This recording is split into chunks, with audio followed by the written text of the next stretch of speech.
And the Board of Directors of the City of Erie Regional Career and Technical School will meet in special session on Monday, July 17, 2017, in Conference Room 1 of the Dr. James E. Barker Leadership Center, 148 West 21st Street, Erie, PA, at 12 p.m. for the purpose of awarding repair, replacement, and/or remediation contracts pertaining to the fire at Erie High School and for general business purposes. Thank you. Roll call, please.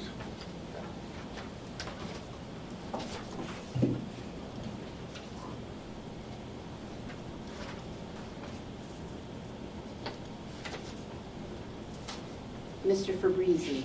Here. Mr. Harkins. Here. Mrs. McNair. Mrs. Shenley. Here. Mr. Spagel. Here. Mrs. Alexandrovich. Here. Mr. Brzezinski. Here. Mr. Castillo. Excused. Mr. Petrunger. Here. We stand for a pledge of allegiance, followed by a moment of silence.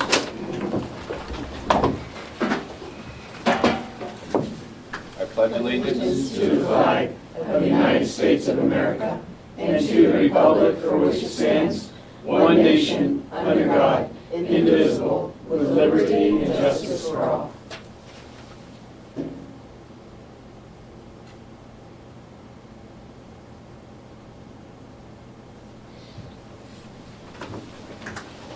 Thank you.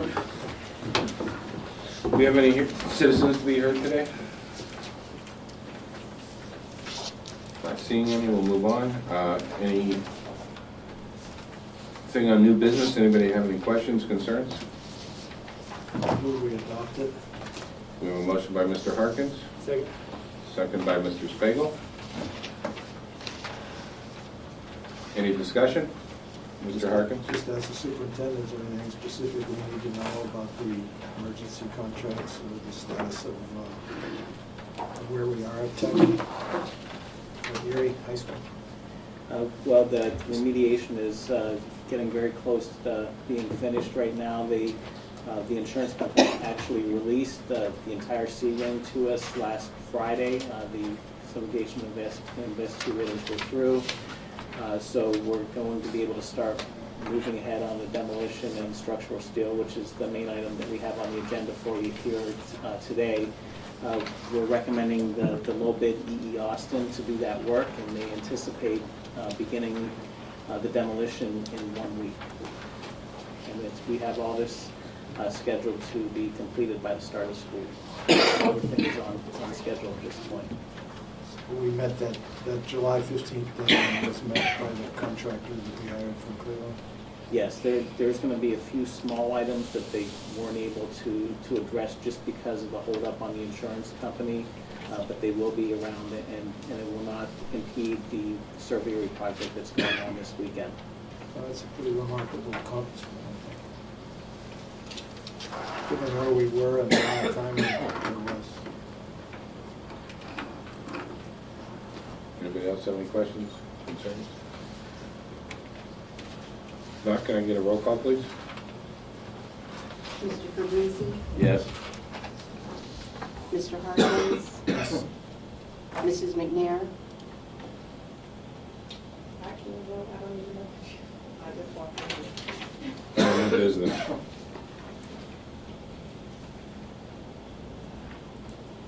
So this would include this No. student handbook? No. Oh, okay, all right.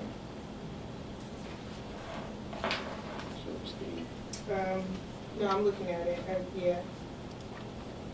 Ms. Shenley. Yes. Mr. Spagel. Yes. Mrs. Alexandrovich. Yes. Mr. Brzezinski. Yes. Mr. Castillo. He's excused. Oh. Mr. Petrunger. Yes. Update on the student handbook and code of conduct and family information guide. Ms. Quinn. Hi. Everybody at their seats should have an Erie's Public Schools revisions to 17-18 student handbook overview that I prepared. And then also you should have a redlined, although unfortunately the copies didn't come out redlined, but you can see the strike throughs and the new language is underlined. So there were a lot of significant changes to the handbook this year. coincidentally, just because there are a lot of legal statutory changes this year, coupled with the reformation of the district. So all of that resulted in quite a few changes to the handbook. So the most material ones I've outlined for you on this. So let's go through it really quickly in case the board has any questions. Because some of them are policy driven, some of them are more legal driven, and the policy ones I know are more important to you. So the first issue on page 7 was changes to the district's dress code. And first we have, if you look at 7, we have general rules that apply to all of the students in the district regarding student dress, and we've had those for a while. The only thing that I added, 2 things, I made a reference, because we state that you have to wear appropriate footwear, or what do we think appropriate footwear is? We think it's hard-soled shoes, including sneakers. However, we do not want students to wear open-toed shoes, slippers, high heels, sandals, or flip-flops to school. So that's how we defined it. If the board wants to engage on that, just let me know, because it's not legal, it's more policy-driven. But it's really more safety concerns, and we don't want the students clip-clopping around in 6-inch heels and falling down stairwells, things like that. So are high heels defined? What is a high heel? What is, I don't know. What's the high heel? I didn't want to get into that, and I think that the principals really don't want to get into that level of specificity. I think if they have a student that has really high platform shoes that they think could be dangerous, then they'll tell them to take them off. Would it be better to be subjective rather than objective with that? Because what if you can handle that shoe, but you can't? And Or we don't could know any say of the shoes. flat-soled shoes maybe and get rid of the high heel. I don't know. Or we don't even have to reference high heels. It's something that I know sometimes can be dangerous. Kids fall down steps. Me wearing really high heels all the time and falling down steps. The only thing I see is, I don't see the high heel thing as a problem, but this hoodie thing, if you're gonna wear hoodies, the minute the guy turns the corner, the hood's going back on. What are you gonna do with that? Pam's in there. Pam Mikowski's in there. Just sounds like something that's gonna cost. Because it was my understanding that the high school principals were allowing students to wear hoodies, but the rule was they couldn't have the Keep the hoods hoods up. down, correct. So I just wanted to articulate what my Yes. understanding was that was being implemented in the What's the schools. penalty if they walk around with the hoodie on? We asked them to take them off, That's good. and, How many times a day? multiple. Yeah. But we always Makes a remind lot them of to sense. take them off, and, if it really becomes an issue, then, I would we'll like to change address it. that a but- little bit. that Yeah. Well, what I They say can wear is, hoodies as long as it has the Erie High School on it. A sweatshirt that has the logo of our district or something. This is just I can see a problem hopping all over. Some teachers will look the other way because they don't care if the kid has the hood on or not. We don't. They take them off, Yeah. absolutely, because we enforce it. They don't wear them in the building. Might be nitpicking, forget it. well, if it's okay as is. The other change that was relevant is that now we have a kindergarten through 8th grade dress code, which is basically the same dress code that we've had for the past 10 or 15 years. With one material changes, we originally had school colors designated per school, and then that was creating a hardship because of the transient nature of the kids moving around from school to school. So then we had about 10 different district designated colors. What we did was we got rid of designated colors, and we just simply said that the students have to wear solid colored shirts with no patterns, logos, words, or pictures. And the reason for that is when we start defining what we don't want on them, we don't want to have references to Satan. We don't want to have references to this or that specific thing. That's content-based restrictions, and that's where we can get into trouble from a constitutional standpoint. It's much better to have rules regarding student dress and student expression that are what are called content neutral. So if we say you can wear any color you want, but it has to be solid, and we don't want any words and any pictures except for school district logos, which is in the high school policy, but for the students, for K to 8, that's the rule. Nitpicking just to try to prevent it. Something like this, a little Nike swoosh, is that okay? No, it's a solid color. So solid, so this shirt would not be allowed? It should be solid with no logos, anything on it at all, because we don't want that. Okay, which is fine, I just Well, I wanted know to that make sure. You some keep schools people go, awake. some schools go let the kids wear like, because it's sometimes harder, like middle school, for instance. They have like, they get shirts from like Aeropostale or little polo shirts because it's hard to find shirts their size. So I know the schools don't really say anything. I think if it's like a little insignia, the principals probably don't care. But what we're trying to avoid is kids all wearing a certain symbol, and that's designating being in a certain group, that, you know, we're trying to have no community. I believe at collegiate, correct me if I'm wrong, with Pam here, you can wear just like what you Like were a little saying. polo You can or wear like little little, Ariel. It's little not AEs or whatever it is. necessarily- It it's must the be like store this brand. size or, I don't know, what do you have on yours? They always had a little thing, and those have been allowed in the past. Nothing greater than that. I would say what John Harkins is wearing is fine, and yours is getting a little bit flashier. I think it's No, I'm cute. just saying, because it's hard to find middle school and high school uniform shirts from like Old Navy. They're only for like littler kids. That's why I see a lot of middle school and high school students with like a polo, an actual polo, Ralph Lauren polo shirt on, or Aeropostale shirt or Abercrombie shirt, because they have a hard time. Well, finding because you're saying because they have that tiny little insignia Yeah, right like there. the tiny little. I don't think the intent of this is for that. I don't think the principals will stop. I just don't want to start having to define something with that much specificity, because I don't want to start having to measure how big the logos or insignias can be. I think something as innocuous as having the little Abercrombie thing, it's when we start getting huge Nike swishes, Yeah. it's that kind of like bolder picture or logo that we don't want. Although we do allow the kids to wear district-approved, like Harding School type logos and things, official ones on their shirts. Yes. You know, we could nitpick this all day. The bottom line is, it has to be consistent in all the schools. Mhm. I've been in schools for 35 years, a long time ago, but it was widely known that this teacher would say, stop chewing gum, and the other teacher would say, hey, you got a stick of gum. You know, if we don't have that consistency, it's gonna be trouble. I don't care if the heel is 1 inch or 6 inches.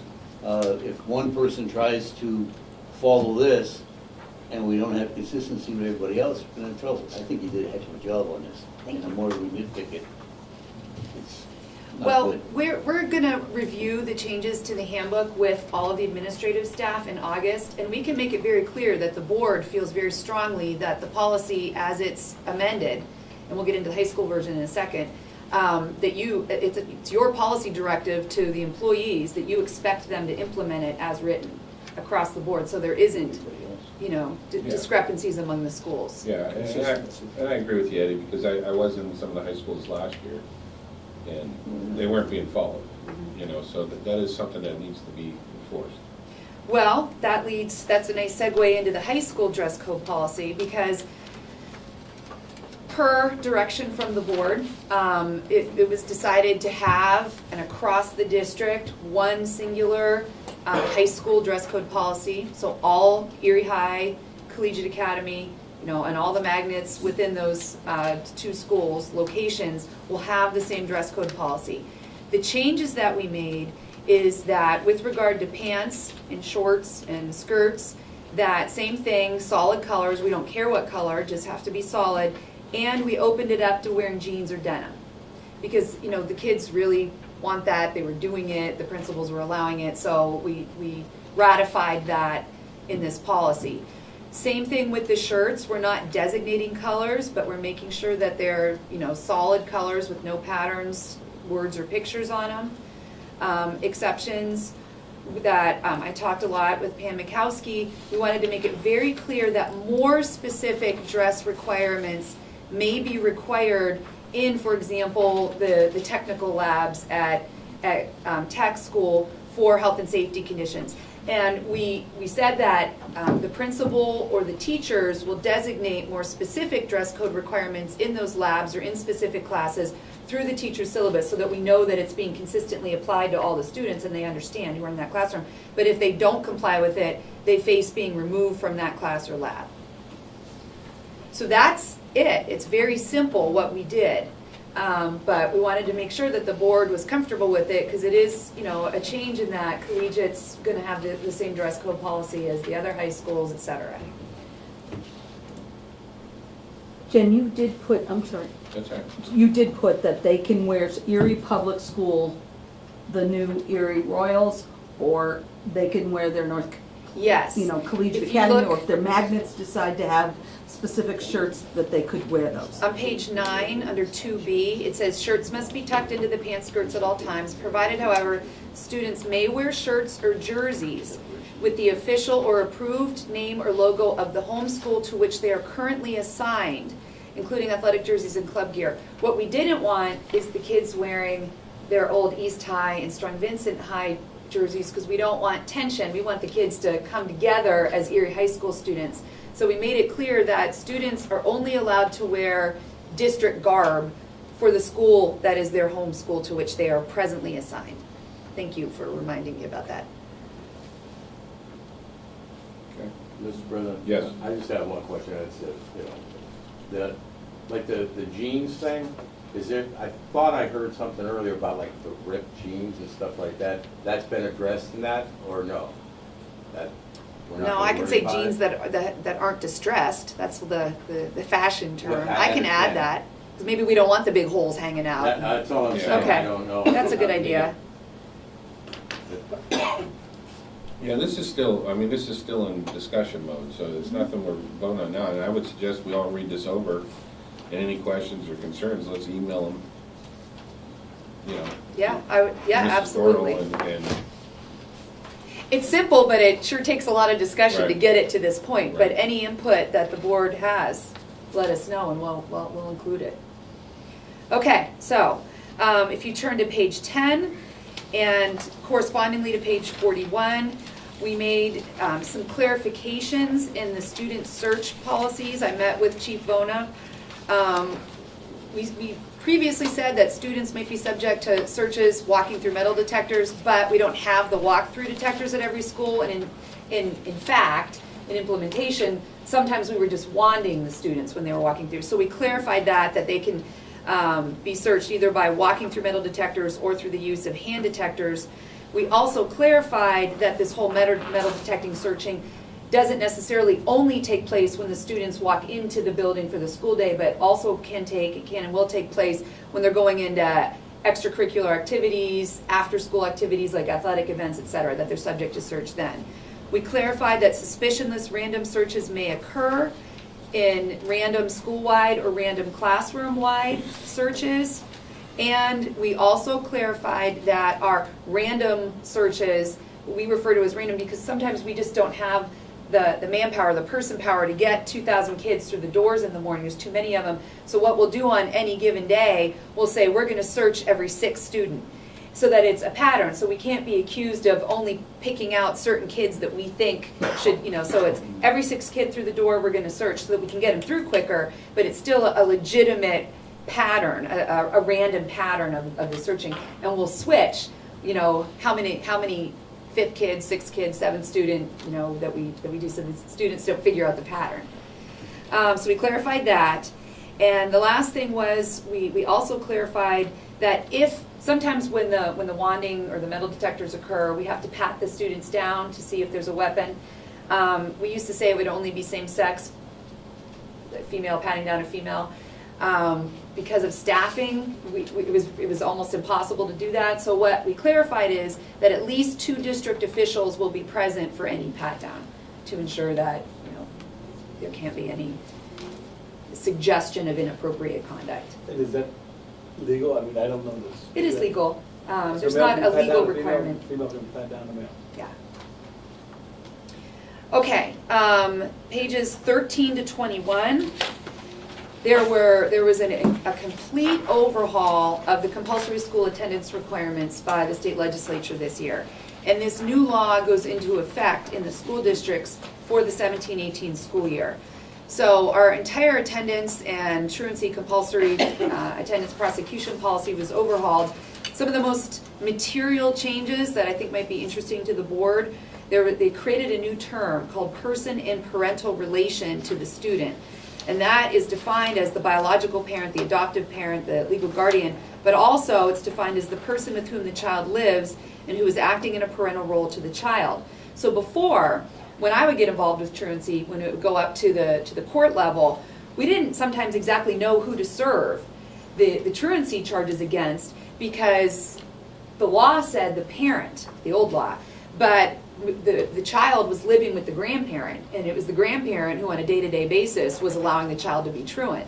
So now the law has been revised to say that we file truancy charges and serve the person in parental relation to the child who lives in the same household as the child. So that was a clarification that's helpful to those of us who, the principals and ultimately me, when I get involved, know who the proper person who's in charge of getting that child to school. A truant child is defined as anybody who has 3 unexcused absences, and now what they're trying to do is identify the reasons for the truant behavior and get a plan into place to help the student, help the family, instead of just filing truancy charges, dragging them into court, giving them fines they can't afford, and or putting the parents in jail.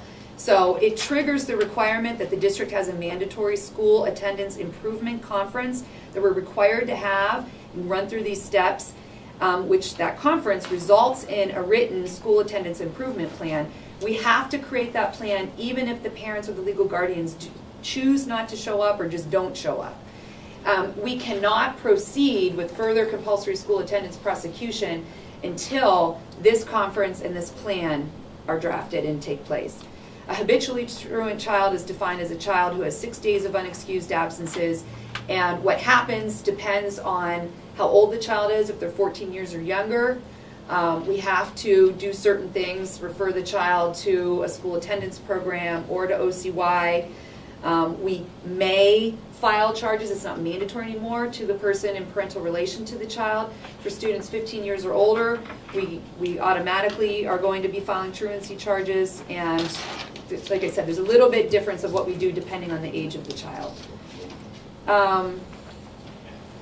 There's different penalties for violating truancy laws now in an effort to keep families together. It gives more flexibility to judges when assigning jail time. And finally, habitual truancy can no longer be a reason for us to expel or suspend students or not allow them to graduate, which we did have some of those provisions in there in our policy, which we've had to take out this year. So are there any questions about the truancy? This is going to be significant changes. A lot of our forms, our procedures have to be revised, and again, it's something that I'll be meeting with the administrative team about in August. With regard to... Maybe I missed that. So the state is saying that we can't expel them if they have greater than 20. Correct. That's no longer in the So you don't policy. even have to show up to school to graduate. Well, they have to meet the otherwise meet the graduation requirements. But we're trying to incentivize the non-compulsory school age kids, the 17 and 18-year-olds, because we don't have any teeth with them. They don't have to come to school anymore. So we're trying to incentivize them. Come, if you have 20 illegal or unexcused absences, we're not going to let you graduate, in an effort to get them to come because they want their diploma. We're not allowed to do that anymore. Like that. Yeah. Okay, hazing, page 42. There was a new law that requires very specific language and requirements to school districts' hazing policies. So I updated our hazing policy, because you already had one, consistent with the new statute. One main difference in the new language is that it affirmatively applies to, it's not just the students, now it's also your employees, your coaches, your volunteers. They have to be aware of the district's hazing policy, and if they affirmatively ignore it, if they turn a blind eye to it, then we're required to respond to that. Discipline them by removing them from oversight of the activity, some sort of penalty or discipline up to including termination. But that's something that'll be handled on a case-by-case basis. The hazing policy now must annually be sent to every coach and volunteer who's working with our students in these activities. And another difference is if an organization's been sanctioned by the district, like say for example, the Boy Scouts or the Brownies or the Girl Scouts are meeting in the school, it's not a district-run organization, but it's district sanctioned in many cases. If we are aware that hazing activities are going on that their organizers are allowing to happen, we have the power, or we are really affirmatively required to address that with those organizations and maybe even unsanction them or not allow them to meet on district property anymore.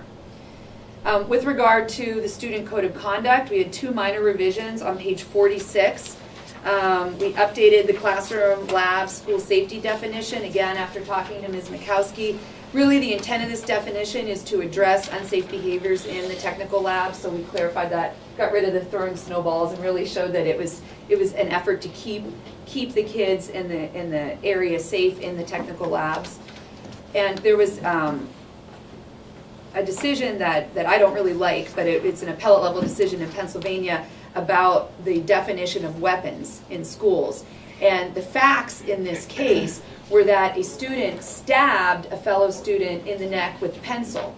And the district moved to expel that student under the weapons policy, and the court said, no, we don't believe, we think that's too broad of a reading of the weapons policy, even though it says any object that is used to inflict serious bodily injury on another, even though the statute says that. The court said you can't interpret it for something as everyday as a pencil. You could have expelled that child for use for assault, which is true.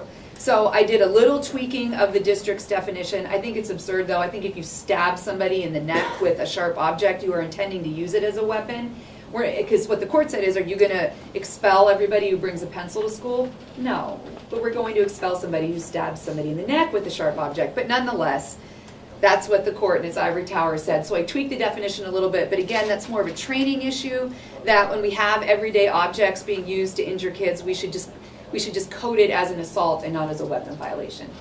It's the same result. They'll still get disciplined. Now, a really big, and I really hope that the directors take some time to look at this and give us feedback. We spent a lot of time talking about and me drafting a whole new section which starts on page 59, which is all about the district's new concept of magnet programs within the district. And what we wanted to do is we have this awesome new spectacular, exciting idea for the kids of all these opportunities, but we didn't really have we wanted it in our student handbook. It should be described for the students and the parents, this concept in the handbook. So what we did was we listed the 7 existing magnet programs in the district, and then I took each one of them and I wrote an overview of what that magnet is, what it does. And then for each of the magnets, we articulated the admission criteria, if there is any, and also the continued eligibility criteria for the students once they're in those programs. And while certainly these policies are very likely to be tweaked and modified as these programs become more embedded or more worked out, we didn't have much time this year, but we wanted to at least have a baseline to work from the first year that we had the magnets.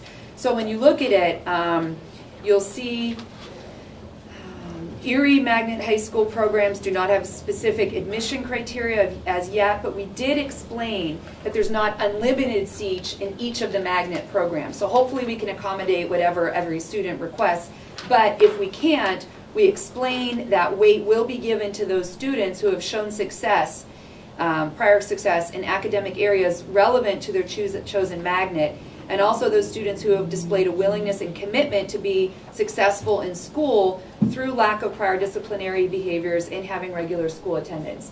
So what we're saying is we're going to try to make sure that everybody's first choice for a magnet is accommodated, but if not, these types of factors will be taken into account when deciding who are the best candidates to make the most out of the privilege of being in that specific magnet program. Similarly, regarding ongoing or continuing eligibility requirements, we want to make it clear that if you are in one of these coveted seats for a magnet that's popular and you are failing all of the magnet classes, we wanted to articulate in the handbook for the students and the parents what the ongoing criteria will be to continue to be eligible to remain in that magnet. So the different magnets have slightly different versions of the underlying concept that each student's progress will be monitored at the end of every quarter or semester at the least. And students who are not passing required magnet classes will be placed on an individual recovery plan. That's what Erie High School calls it. An improvement plan is what the tech school calls it. Academic contract is what Collegiate Academy calls it, for at least one semester prior to any student's removal from their magnet. So it articulates for them what they have to do in order to keep the privilege of remaining in that magnet program. And a student's failure to improve performance under their specific individualized recovery plan may result or will result in their removal from the magnet. However, we did say that students can reapply to their magnet. So say they're out for a semester and they really pulled together and they're doing better, they can reapply and be readmitted to the magnet, although depending on, like in the tech school or maybe in one of the magnets, they might not get certain designations because there's not enough time for them to get X number of classes, specified classes for a certain designation or certification. However, we'll let them go back into the magnet to get that underlying interest in education in areas of their interest, because it won't impact their ability to graduate. It just might impact their ability to get certain designations or certifications. So I don't know if there's any questions about that. You can certainly review it all. We spent a lot of time trying to pull this together in a small period of time because we really felt it was important to be transparent so that the students and the parents understand, here's these great options, this is what we have to do to get there, and this is what we have to do to maintain eligibility to stay there. Okay, page 68, student grading. Simply because of the reorganization of the schools, we realigned the grading so that it's now, instead of grades 1 to 6, we now have a grading schedule for grades 1 to 5, and then grades 6 to 12 instead of 7 to 12, so that for our high school, or for the middle schools, we don't have one report card for the 6th graders and then a different one for the 7th and 8th graders. So we made that change. That's on page 68. On pages 73 and 74, we updated the graduation requirements for the Erie High School graduation requirements, the Career and Technical School requirements, Collegiate Academy requirements, and the Visual and Performing Arts Academy requirements. They're all a little bit different. And then another, I think, really exciting and laudable section that we wanted to highlight for parents and students and the public is the hybrid learning options that the district has created for its students. And again, in an effort to make people aware of these options and also make them transparent, we created a hybrid learning section. And in that, we describe the district's cyber academy, and we made it much more clear up front that the students have ongoing eligibility requirements to remain in the cyber academy, such as how many hours per day the student has to be online on average, and also how much work they must complete over what period of time to remain eligible to participate in that Cyber Academy program. We also described what the district's Recovery Academy is for students who are not on track to graduate. Say they're in, say age-wise, they're in 11th grade, but they only have credits as if they're a 9th grader. So it's a course that is designed to help those kids have credit recovery, regain the credits that they need in order to be able to graduate on time with their cohort peers, with their age peers. And then finally, we added a whole new section about the Newcomer Academy program that the district's created, which really is an intensive English learner program for students who, after they're assessed with the WIDA, W-I-D-A, the English language proficiency levels, because there's 1 to 6 levels. And the students who will be referred to the Newcomer Academy are students whose English proficiency levels are levels 1 through 4. However, it's very clear that the students are being taught the core academic subjects. They're getting that core academic instruction as they are being instruction in English learning, English language learning. So they're learning English, well, they're learning the language of English in their math class. They're learning the language of English in their science class. So it's a very intensive English language learner program for these kids.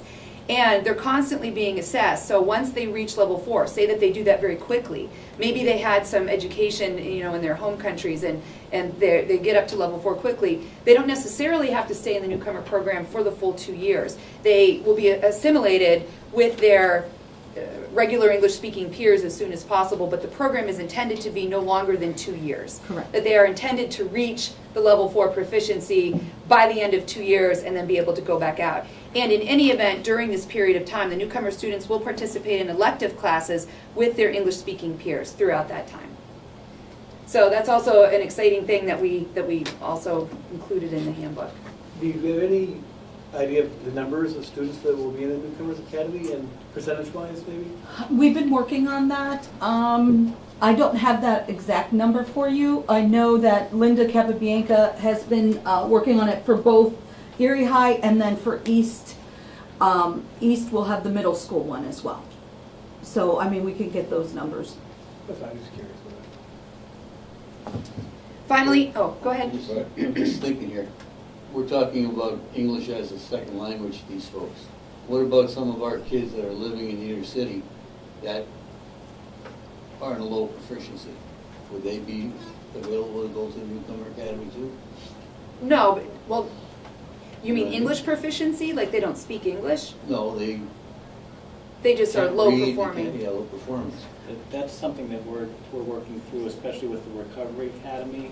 We're looking not only to have students elect to go to that Recovery Academy, but also offer those type of options at the schools. We're going to be talking to the high school principals about that this afternoon, so that if we do have the students that are taking ninth grade English 1, 2, and 3 times, we stop that practice and come up We with know a if we better don't way get to- them by 4th grade, for the most part, we're not gonna get them.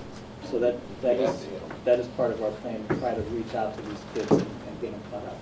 Thank you. And finally, the last section of changes were to the student health services, which starts on page 82. The immunization requirements were updated. That's not coming from us, that's coming from the state. That's on page 82. On page 83, a new law went into effect this year that authorizes students to self-administer their diabetes medication. In years past, there were state laws passed that allow students to self-administer their EpiPens or their asthma inhalers.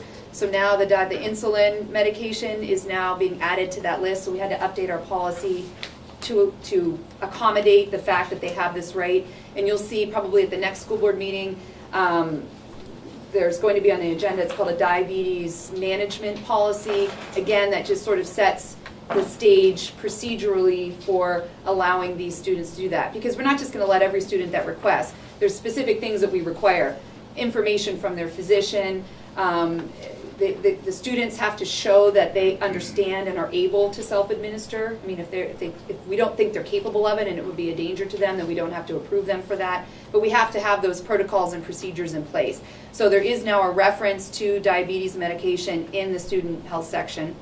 And then finally, at prior board meetings, as you know, you approved standing orders for the school physician to allow EpiPens to be stocked in the school nurse's office in the schools in case the school nurse thinks there's a child's going into anaphylactic shock. And so we can use them in an emergency situation, so there's reference to that.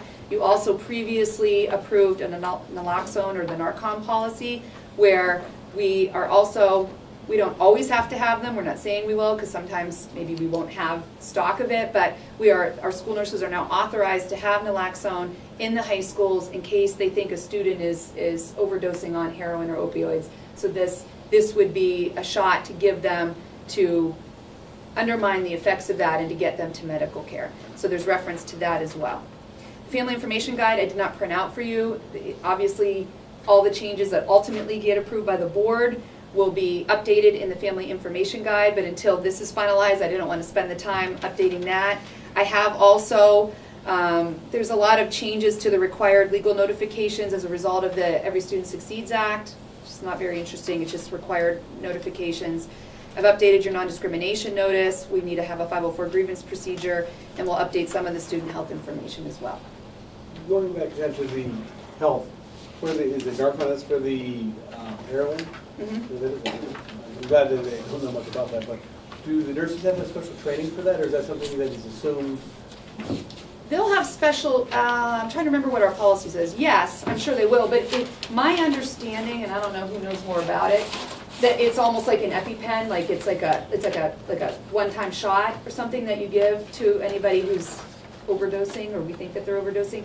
Apparently, if you get this Narcan, it doesn't hurt you if in fact you're not in an overdose situation. So it's not like if you get it and you're having a different type of reaction that's not heroin or opiate related.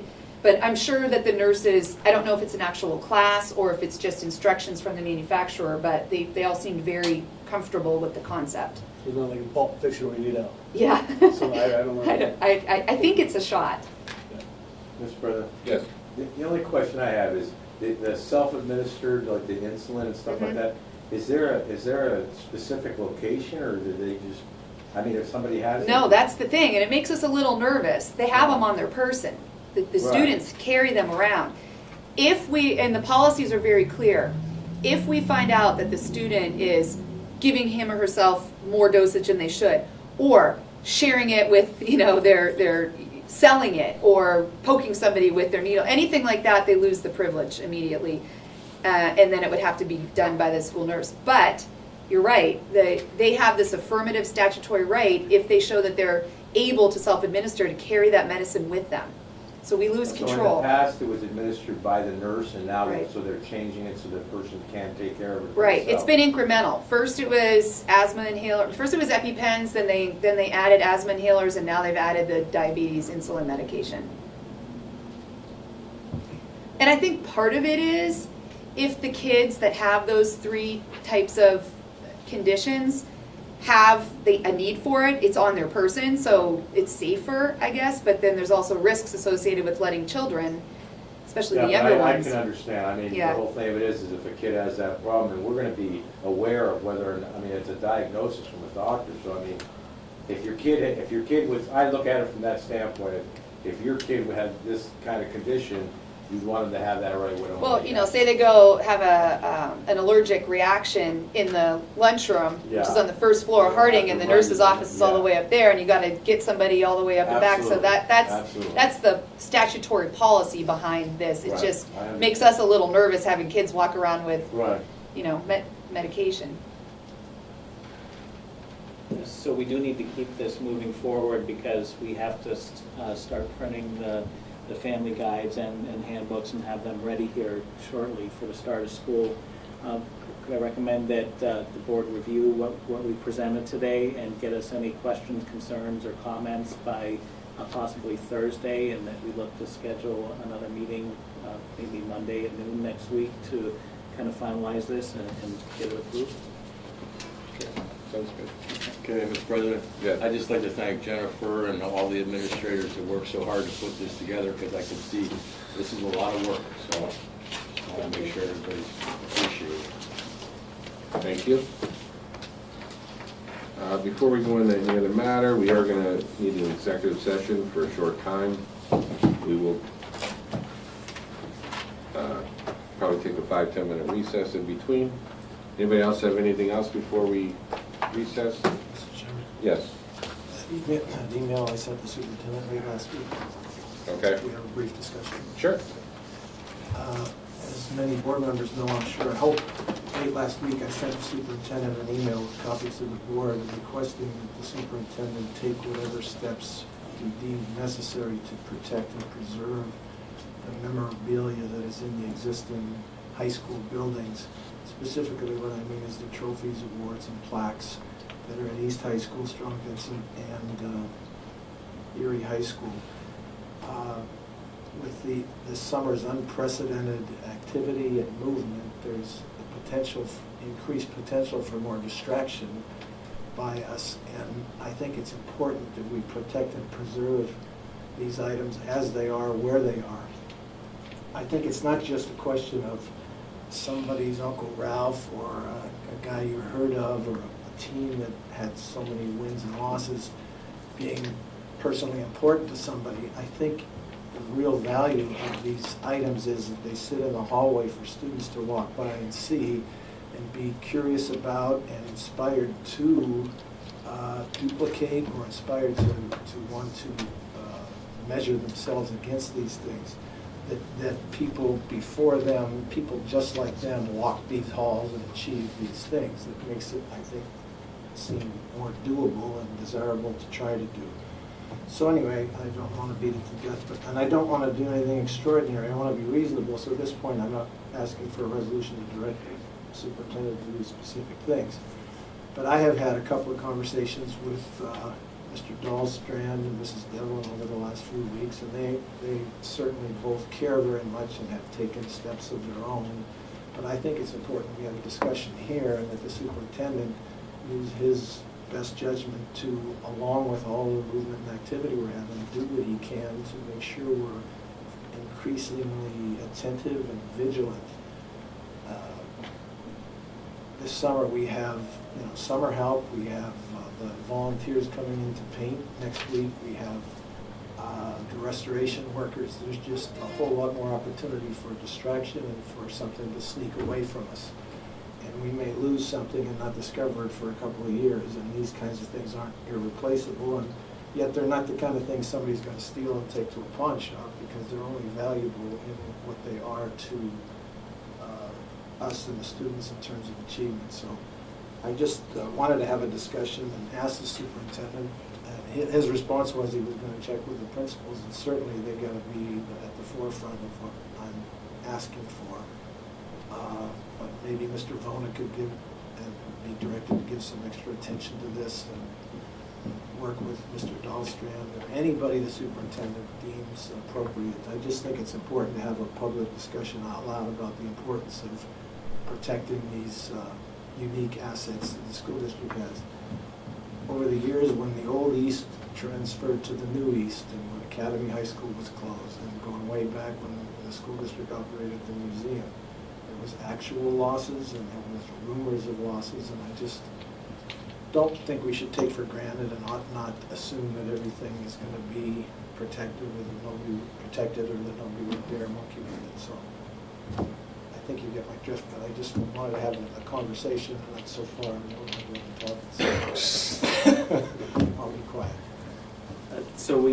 I did reach out to the principals and Ms. Devlin, and the Easton Strong Vincent trophies, we agreed would stay put at the middle school. I will reach out to those principals and ensure that those are secured at this point. We are taking extra precautions at Erie High this summer. There was some trophies and other plaques in the high school gym. Those have been removed, and they are under lock and key here in this building. And we are also going to remove everything from the trophy cases before the Surveyor project this weekend and make sure those are secured as well. I appreciate all of that, Mr. Polito, and I just think, I wanted to have a public discussion out loud and have some attention and vigilance paid to this. Thank you. Thank you. Okay, if there's nothing else, we'll take a short recess and we'll pick back up in room 3 for executive session. Jim, do you want to call me?